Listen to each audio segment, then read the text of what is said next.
When the empire is attacked by foreign invaders and a deadly plague, Roman citizens blamed the new religion of Christianity for angering the empire's pagan gods. Desperate, Emperor Decius turns to violence, sacrificing the lives of Christians to win back the gods' favor.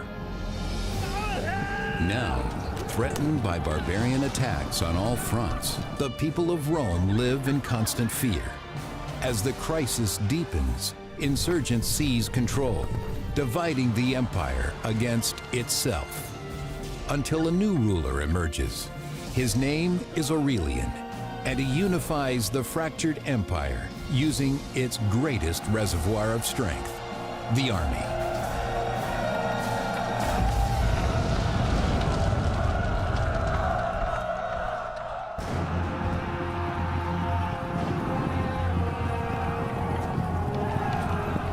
By the middle of the 3rd century, the Roman Empire is huge and relies on distant, isolated legions to protect every far-flung province.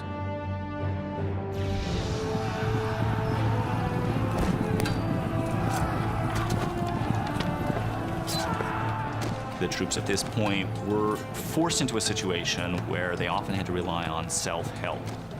The imperial superstructure was very far away from them. Emperors made it to frontier conflicts often after they had mushroomed entirely out of control. In the absence of the emperor, the soldiers sometimes take leadership matters into their own hands. The emperor can't be there, so there's a bit of drift, and so somebody arises who is able to do the job for him, and probably will call themselves an emperor in order to rally local support, to beat back the barbarians who are threatening the integrity of the provinces. Having dared to raise their own emperors, the powerful border armies now declare independence from Rome. As these armies break away on the eastern and western frontiers, forming their own empires, Rome's northern frontier is attacked by the Alemanni barbarians in 269 AD.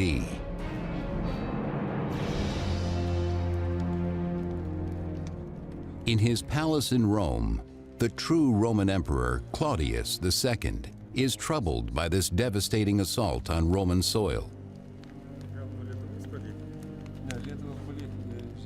Enemies from the other side of the Alps did more than invade the Roman Empire. For the first time in an extraordinarily long time, they actually crossed the Alps into Italy. Claudius seeks the advice of his powerful cavalry commander, Aurelian, a man whose military discipline is described by the 3rd century historian Vopiscus. Aurelian, from his earliest years, was very quick of mind and famous for his strength. He never let a day go by without practicing the spear, the bow and arrow, and other weaponry. Aurelian's skills will soon be tested as news from the frontier worsens. Distraught refugees from northern Italy bear witness to the devastation. With this invasion, the danger of a mutiny within the army becomes even greater.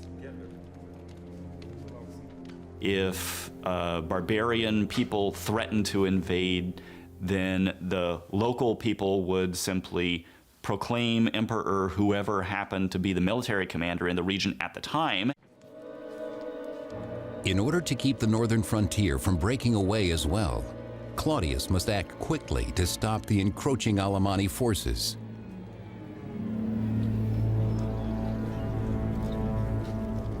In the Alemanni camp, the barbarians celebrate, reveling in the rich spoils taken easily from a weakened Roman Empire, including Roman women and children they intend to use as slaves. We've got inscriptions, actually, which talk to us, which tell us about parties of raiders who've gone into Italy and taken lots of prisoners. So it's sort of easy pickings, to some extent, for these raiders. They're preying on an empire that is not at its peak at this time. The groups of Alemanni are led by powerful chieftains who ensure their warriors' loyalty by rewarding them with slaves of Roman blood. But the barbarians' greed knows no end.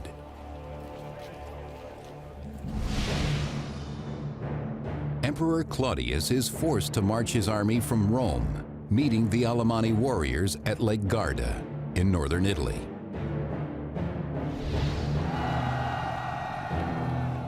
Claudius and his men face a brutal enemy, 4th century historian Ammianus Marcellinus.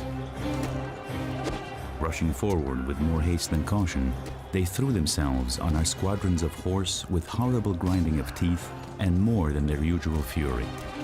Their hair streamed behind them, and a kind of madness flashed from their eyes.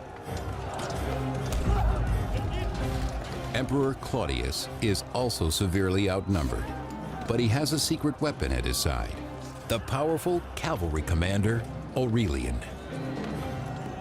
He was known as manu ad ferrum, that is, sort of hand ready to the sword, ready to leap into action when that should be necessary.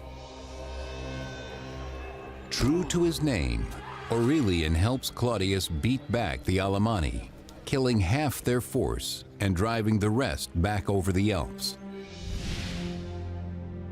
And in an effort to better secure Italy from future barbarian attacks, Emperor Claudius and Aurelian traveled to the Balkans to increase the military presence there.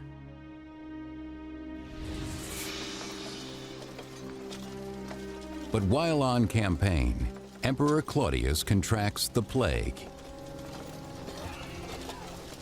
Claudius's reign was short. He ruled from 268 to 270. He had a signal military success in the year 269, heavily advertised at the time and much talked about later.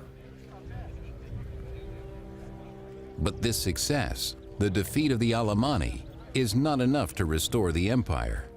As Emperor Claudius's life slips away, it is clear that this task must fall on his trusted general, Aurelian.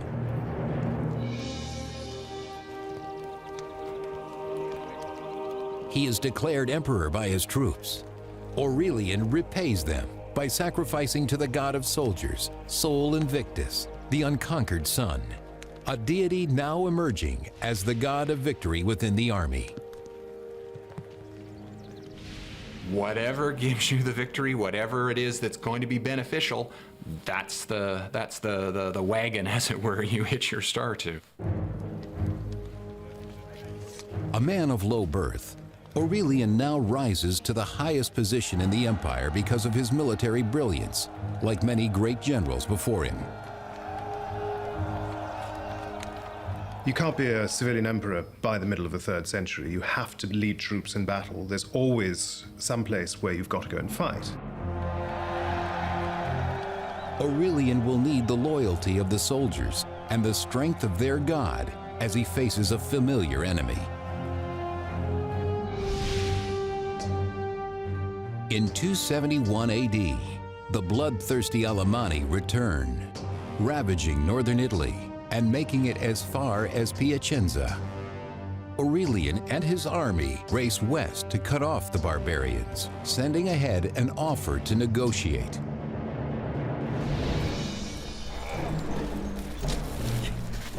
But the Alemanni have other plans. He invited the barbarians to give themselves up, but reportedly they replied that they were free men and they could show him how free men can fight. Sure enough, at dusk, in the wooded area south of Piacenza, they ambushed the Roman army, which suffered heavy losses. In the forest, the Roman soldiers are no match for the barbarians. Why was an ambush such a successful tactic against Roman troops? And Largely the answer lies in the form of organization of the Roman armies. They were trained, the discipline consisted in training them to actually fight in a line, in a formation. And evidently you can do so only when the conditions are met where you can develop that formation, which is not the case in an wooded area. Needless to say, the barbarians knew that. Caught in a wooded trap, the Roman army is thrown into confusion and routed. For Aurelian, the defeat is devastating. The troops are, in some ways, very loyal to their own commanders, but they're also very fickle. So if an emperor is winning, they are happy to support him. Once an emperor starts to lose, then he's almost certainly done for. Aurelian rallies what troops have survived, praying that they will remain loyal. He needs them now more than ever to keep the Alemanni from reaching the city of Rome.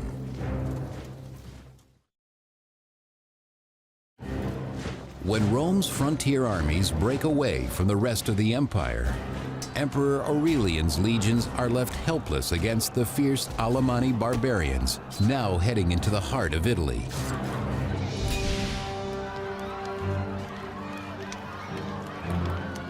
Terror grips the people of Rome as they fear the barbarians' arrival is imminent.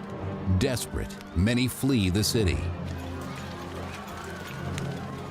The defeat of the Roman army, or Aurelian's army, created panic in Rome because there was no serious force to stand between the barbarians and the city. Those unable to escape riot in the streets, enraged by Aurelian's failure to keep the barbarians out of Italy. The population of Rome does seem to have understood that becoming a vast city in the midst of an empire whose armies were concentrated at the frontier left them, as it were, peculiarly vulnerable if an army were actually to make it into Italy. But before the Alemanni warriors can reach the capital, Aurelian is finally able to cut them off at Fanum, 180 miles from Rome.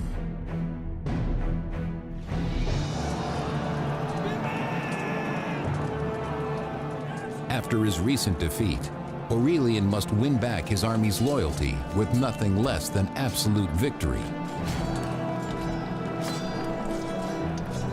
Emperors had always relied upon the support of the army. And emperors may have presented themselves as champions of the Republic, but the reality, the underlying reality of imperial powers, it always depends upon the army. Together, Aurelian and his soldiers teach their barbarian foes a lesson in Roman discipline. They learned now that whenever there was an opportunity for the Roman army to develop in tight formation, they had no chance. Overwhelmed, many barbarian warriors die a watery death in the Metaurus River.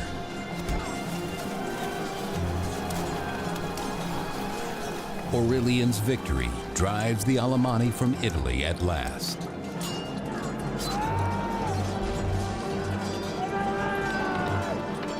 It's also regaining confidence, and no doubt his triumph served to boost morale at a time when it had been greatly shaken. But Aurelian's hard-won triumph in Italy is quickly overshadowed by news of rising conflict from the city of Palmyra on the empire's eastern frontier.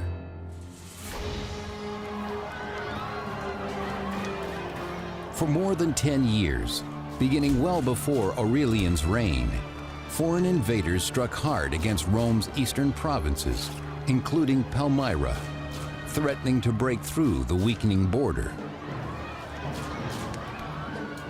And this ongoing flow of populations, some of whom were highly militarized and used quite different tactics than the Romans were used to, caused very profound problems in the eastern provinces.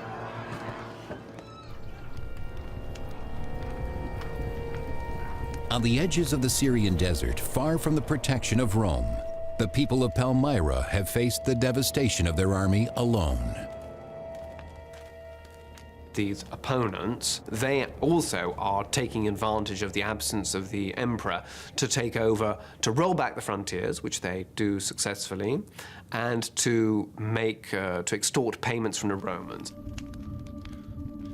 Counting the bodies of their dead, the Palmyrenes finally grew weary of waiting for help from a distant Rome. These people in these various areas who are threatened by invasion, they wish they were better protected, so they call upon local defenders to take on the role that the emperors seem unable to do, because the emperors can't be everywhere. In a blatant act of revolt, the Palmyrene army took matters into its own hands.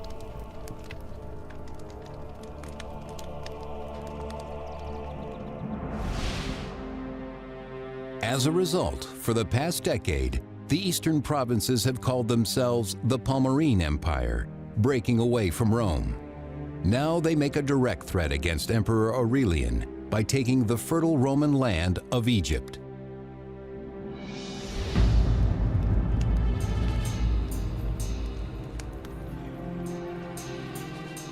The rich Egyptian granaries are now controlled by the Palmyrene queen.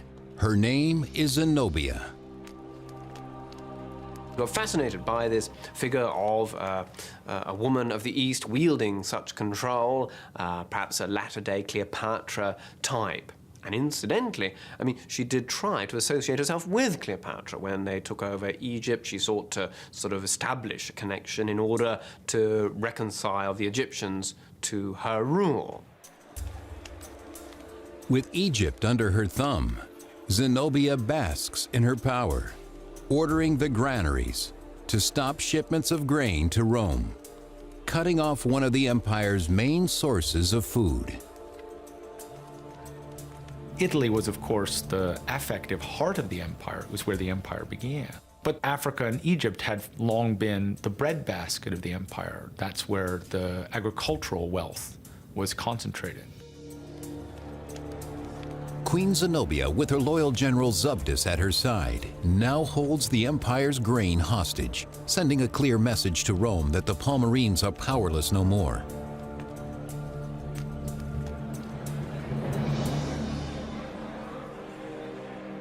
Zenobia's power play strikes deep. In Rome, Aurelian finds the people desperate and starving for lack of grain. Though he orders his troops to share their bread with the masses, it is not enough. Naturally, Egypt was the granary of Rome, and therefore any interruption to the grain supplies to Rome was a huge threat to any emperor, particularly one who had already had strife to deal with in Rome.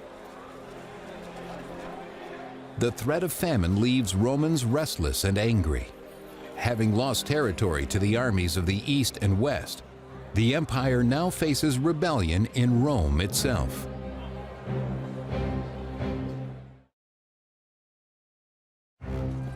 Having relieved Rome of the Alemanni barbarian threat, Emperor Aurelian faces a new crisis when the Palmyrene usurper, Queen Zenobia, stops shipments of Egyptian grain to Rome, threatening the city with starvation.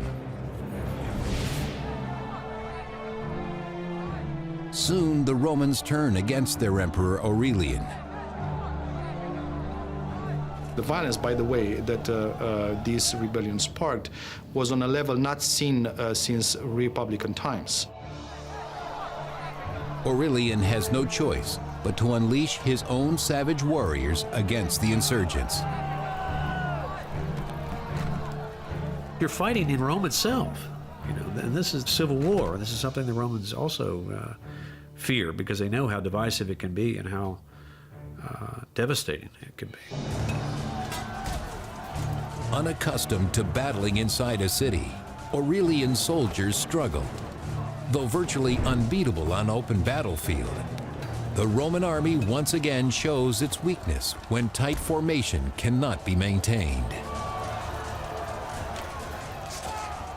the actual war, the struggle itself, would have been in an urban context. And of course, for the Roman soldiers involved at Aurelian's disposal, this must have been highly unusual. I mean, ancient battles were not typically urban struggles, street by street fighting, and this is where your trained soldiers would have greater difficulty. But in the end, Aurelian puts down the revolt decisively. The 4th century historian Eutropius. Aurelian suppressed them with the utmost severity. Several noblemen he condemned to death. He was indeed cruel and bloodthirsty, and rather an emperor necessary for the times than an amiable one. Aurelian executes the rebel leaders, reminding the people of Rome that he is their ruler.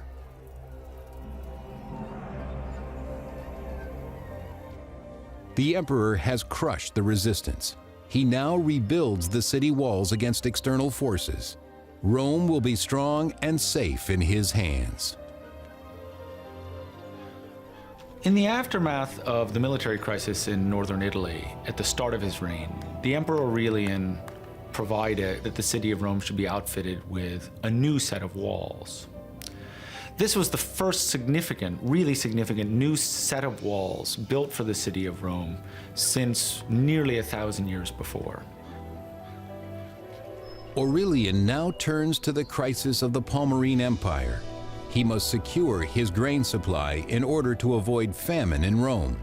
His dwindling bread rations will not last forever. Well, Aurelian was determined to reassert control over all areas of the empire, and so he moves east in 272 to regain control. His first target is the former Roman city of Antioch, then part of the larger region called Syria.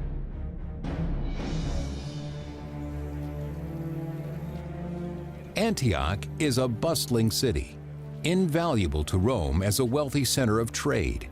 But now, under the control of the Palmyrene Empire, it becomes a safe haven for the fugitive queen Zenobia. Zenobia and her generals knew for sure that Antioch would be the first city, the first thing Aurelian would have to conquer upon entering Syria. So she barricaded herself in the city, and Zabdas drew the army in the Orontes plain to the west of Lake Antioch. Zenobia enjoys her prestige, happy to let her generals ready themselves for war just outside the city walls.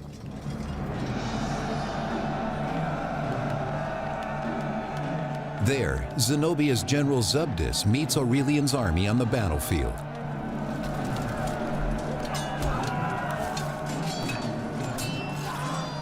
You have walls of Romans moving in lines, man to man, fist to fist. You can't kill somebody until you look them in the eye.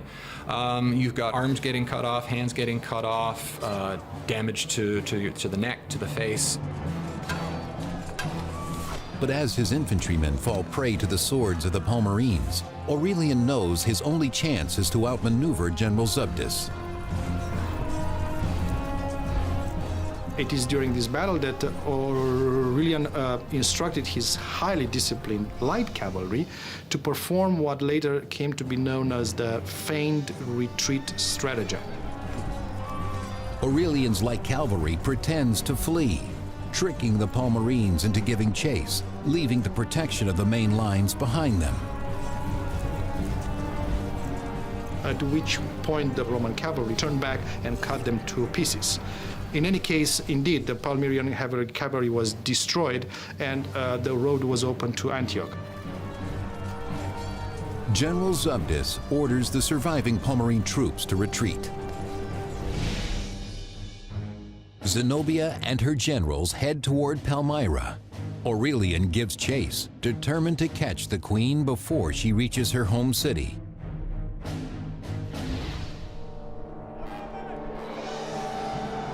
But in the Syrian desert, Aurelian faces unexpected obstacles. you have to remember this is summer. It's hot in the desert. So harassed by both the hot summer and the Arab nomads that had remained loyal to Zenobia, Aurelian and his army pursued or pushed to Palmyra. But an arrow wound delays Aurelian's pursuit, giving Zenobia time to secure herself in Palmyra. Cursing his nomad attackers, Aurelian vows to capture their queen. In 272 AD, Emperor Aurelian defeats Zenobia's army at Antioch. But in pursuit of the fleeing queen, Aurelian is ambushed, allowing her to reach the safety of Palmyra.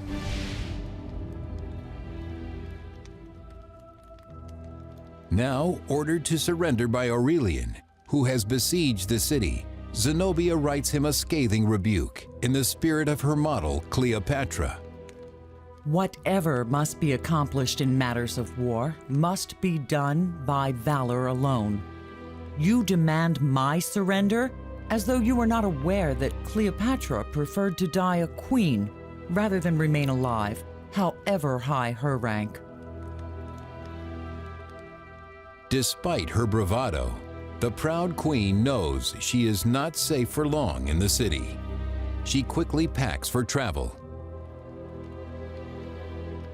Palmyra itself is not really ready for a siege anyway. They built some very hastily erected defenses, and clearly Aurelian has some support inside the city. It does not hold out for very long. Queen Zenobia and her general Zubdus slip away into the cover of darkness, eluding Aurelian again. In 272 AD, Zenobia races toward Persia, making it as far as the Euphrates River in modern-day Iraq. But Aurelian's soldiers are in hot pursuit. On the banks of the Euphrates, the queen offers the boatmen gold to cross the river, but even her desperate threats are too late to save her.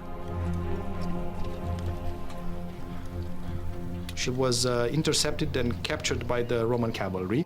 They took Zenobia, her advisors and generals, as prisoners of war and put them on trial. Bound to prevent escape, Zenobia knows she will soon face Aurelian.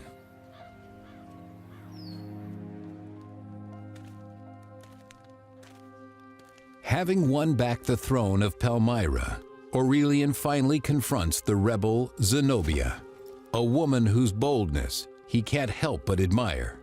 In his own words, What manner of woman she is, how wise in counsels, how steadfast in plans, how firm toward the soldiers, how generous when necessity calls, and how stern when discipline demands.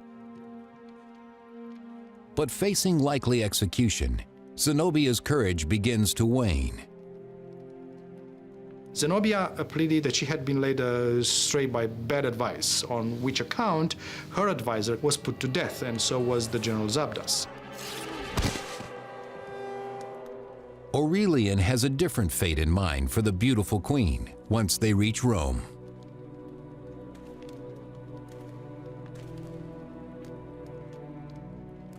But before leaving Palmyra, Aurelian visits a temple where he will pay tribute to one god alone, the god of soldiers, Sol Invictus, who has ensured his victory on foreign soil. He clearly had in mind an alliance between him and the sun god that was responsible for his successes in Palmyra. He presented himself on his coins in terms of an association of the emperor to the god, Sol Invictus. Where we're moving into this dimension of associating the emperor very closely with one particular divinity, who clearly, given the success that Aurelian had enjoyed, people might believe in. In the peace of the Eastern Temple, he sees that this is the one God to unite all of Rome. He does seem to have been participating in a growing trend toward universalism, both in religion and in Roman political control. Offering his own blood as sacrifice, Aurelian promises his God a nation of worshipers.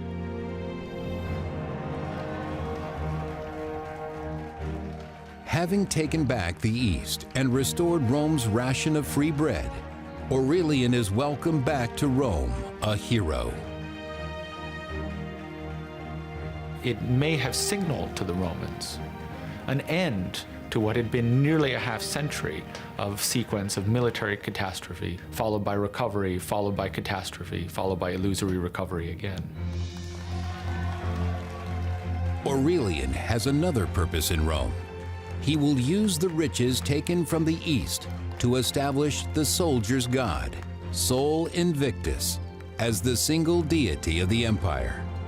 Work soon begins on a new temple. He actually put the new cult on a par with the official state religion in Rome. He built a magnificent temple for Sol in Rome, which he furnished with the spoils from Palmyrene. But religion must wait for now. Aurelian has more battles to fight before the empire is fully restored.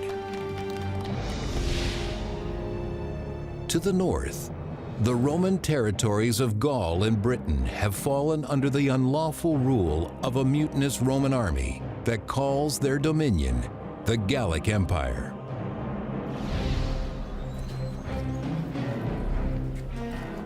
Resembling their barbarian foes more every day, the Gallic soldiers scorn Roman honor, naming the arrogant Roman general Tetricus their emperor.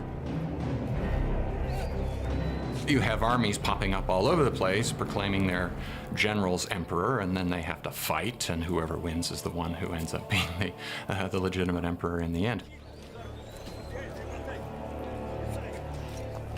The separation of the Gallic Empire was, of course, frightening for Romans. It was a major loss. It was humiliating to have such a significant portion of the traditional Roman Empire in another man's hands. Emperor Aurelian quickly moves to take back the Gallic lands and restore the empire to its former glory. All that stands in his way is Tetricus and the Gallic army. Having defeated Queen Zenobia and recovered the East, Aurelian now vows to take back the lost territory in the West from the usurper Tetricus and unite all Romans under one god, Sol Invictus, warrior god of the soldiers.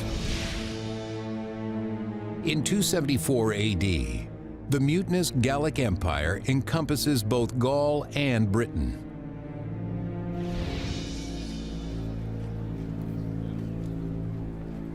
There, the soldier emperor Tetricus and his army have become indistinguishable from their barbarian enemies. Undisciplined, they revel in the torment of their prisoners. The job of soldier emperor was tremendously dangerous because they're in power only because they are proclaimed by their troops.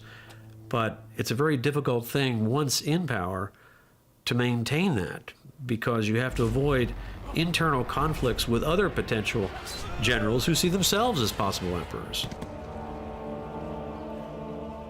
Tetricus cannot show any weakness to his troops.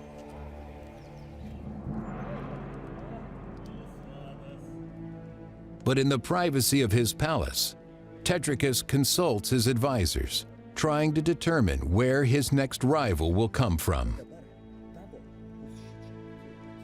Tetricus himself had survived over the previous several years a number of internal disputes, some actually leading to considerable bloodshed among rival leaders in the Gauls. He plans to someday leave his kingdom to his son, establishing a dynasty in his own name. But reports of a new challenger now threaten to destroy this dream. It seems to have been clear to him that in the aftermath of his success in the East, Aurelian was going to and was already marching on Gaul in an attempt to reintegrate Gaul into the Roman Empire.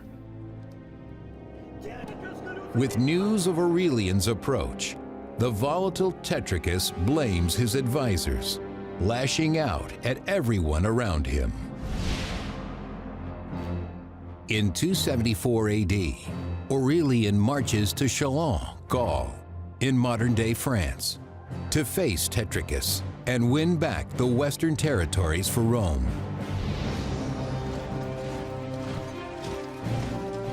Aurelian and his men meet Tetricus in the forests of Chalons, where the fighting is fierce. Aurelian's army probably contained more cavalry than traditional imperial armies had up until now. As for Tetricus's army, well, there were still important legions along the Rhine guarding these areas. It would have been a battle between forces, much similar forces with similar equipment at their disposal, and therefore all the bloodier and more devastating for the armies involved. It is Tetricus's army that now bears the brunt of Aurelian's vengeance. Having dared to name another as their emperor, it is they who remain the greatest threat. Part of the crisis of the 3rd century is the importance that the army plays in choosing an emperor. This is something that's relatively new in the Roman world, and it's a result of constant warfare. The army becomes more powerful, it becomes more able to choose emperors, and it becomes more able to impose its own choice of emperors on Rome itself. Aurelian cannot allow this affront to his power. As Tetricus's army falters, Aurelian orders his troops to cut them down, showing no mercy.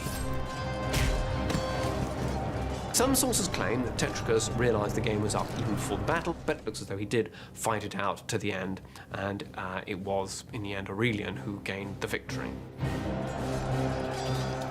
It is the culmination of his efforts to reunite the empire. In the end, he takes the usurper Tetricus prisoner.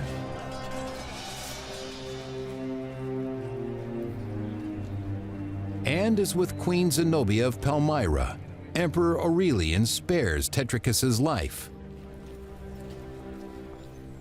And for Tetricus too, it was surprising that, particularly an opponent in civil war, opponents in civil wars were usually represented a great danger. They might, after all, turn against you later. So Aurelian displayed remarkable clemency in sparing the lives of both of these opponents.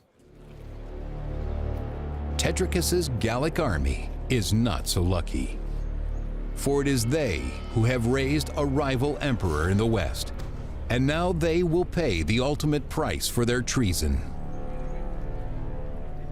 Aurelian was a great disciplinarian, it seems. He tolerated no mutinies on the part of soldiers. He drove them hard, but was respected by them.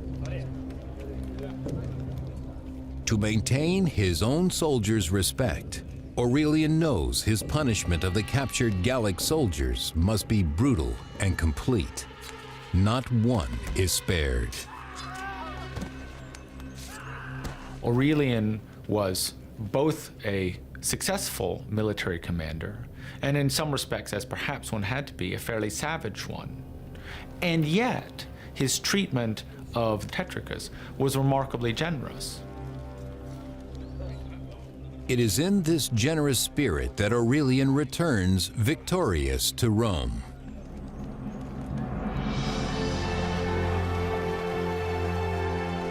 There, after 4 years of non-stop campaigning, Aurelian celebrates his reunification of the empire with a spectacular triumph parade, displaying high-ranking captives from every far-off conquest. There's all sorts of other lore that goes with this ceremony, which mark it out as distinct and in some way both as barbaric and awesome. the presence of the emperor Aurelian in Rome and the presence of the emperor in order to celebrate an actual military victory was a novel event for its entire generation.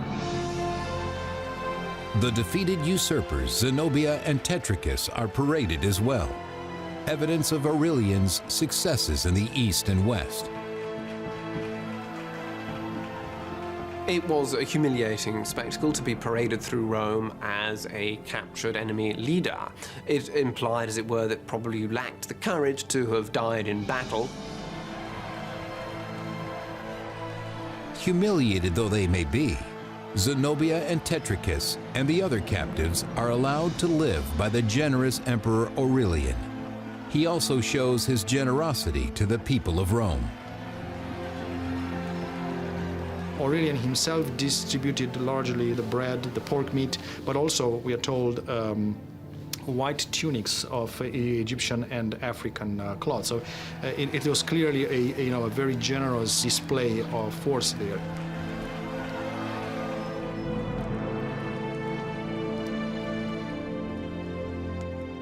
Grateful in his triumph, Aurelian consecrates the temple he has built for the god of soldiers, Sol Invictus, whose power and favor he believes have made him invincible.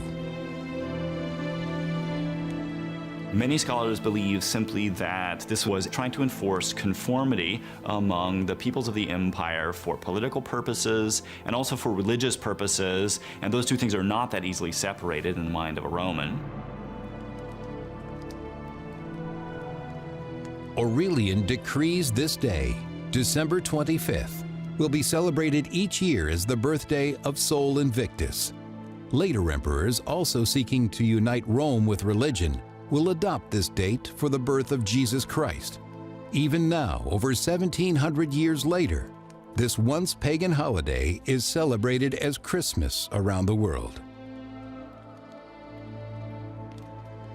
Throughout the empire in the 3rd century, there's clearly a movement towards monotheism, towards different cults that believe in a single god, and sometimes in a single redeeming god.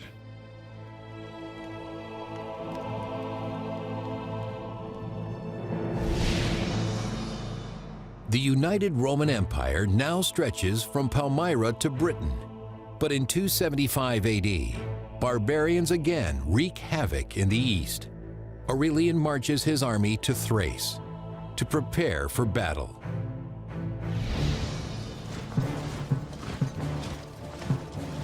Aurelian is a fascinating figure. He was a very energetic and dynamic individual. If you think of all the places in which he campaigned in his life, he must have had tremendous energy. It is this drive and energy that earn him the loyalty of his troops. Aurelian is very successful as a military leader. He knows his troops. He works very effectively with them. I'm sure he rewards them on a regular basis. He can, I think, depend on a significant ongoing support from the soldiers. They trust him. You know, they see him as their leader. Having brought these soldiers the glory and honor of unimaginable victory, Aurelian never suspects the betrayal that festers among their ranks.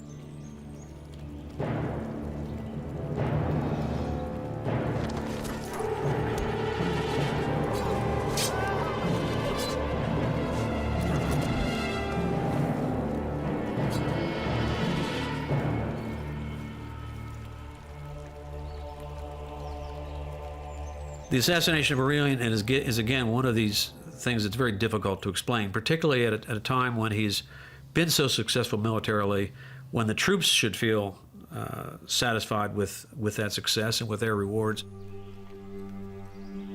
Their treacherous act leaves the empire in shock. As far as we know, the news that the emperor was dead were received with disbelief. And a lot of sadness. He was buried with great pomp in a magnificent tomb at the very spot where he was assassinated. Rome mourns the loss of a great emperor, one who has saved the empire from certain collapse. I think Aurelian's importance lies in the fact that it's the beginning of the Roman recovery, of the, as it were, the central Roman machine coming back to life, and he managed to reunite the empire, to bring it all under his central control. But in the end, not even the god of soldiers could protect him from the swords of traitors.